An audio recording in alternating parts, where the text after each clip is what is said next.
ल है त हामी मन्थली बजारतिर छौँ गाइस। धोबीबाट झरेर चट है, धोबीको चिसो मन्थलीको तातो मस्त है मिलाएर हुन्छ। धेरै पछि मन्थली सोमबारको हाटमा हामी यस्तो जाँदैछौँ। लाएर यो मोटे घुर ज्याडा देख्नुहुन्छ। बिहानको मौसम मन्थलीका मजाले खुलेको छ है। यता घाटमा छु म चाहिँ, घाटमा सर होइन।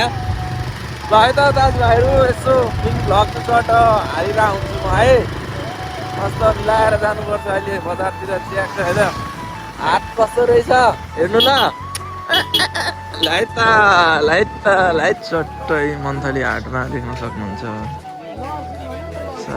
यस्तो छ है अहिले त च्याक्क मस्त।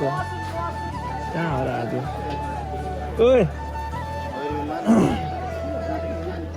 च्याक्क हामीले मन्थली हाटमा छुँदै। खासै तरकारीहरू त केही पनि आएको छैन।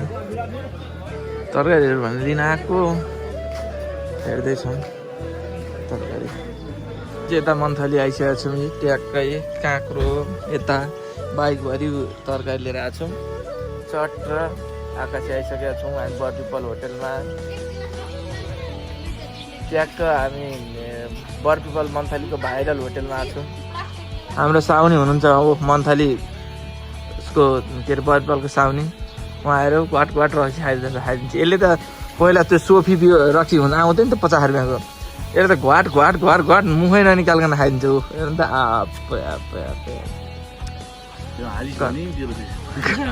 गोडा मान्छे छ। ल है त ट्याक्क लगाएर शान्ति यसो मिनी भ्लग चाहिँ हामीले यसो अपलोड गरेर हुन्छौँ। धोका दिएर गयो रात काठमाडौँ गयो। ल है त आजलाई ट्याक्क मिनी भ्लग च्याटा हेर्दै गर्नु होला। उहाँ साउनी हुनुहुन्छ हाम्रो बरपिपलको। उहाँ भर्खरमा मिठो सुकुटी बनाउनुहुन्छ उहाँ हेर्नु। उहाँले सुकुटीको ट्रेनिङ लिएर आउनु भएको छ हङ्गेरीबाट। सुकुटी बनाउनु पऱ्यो भने ट्याक्क लगाएर आउनु होला च्याटा मिठो चाहनको लागि। ल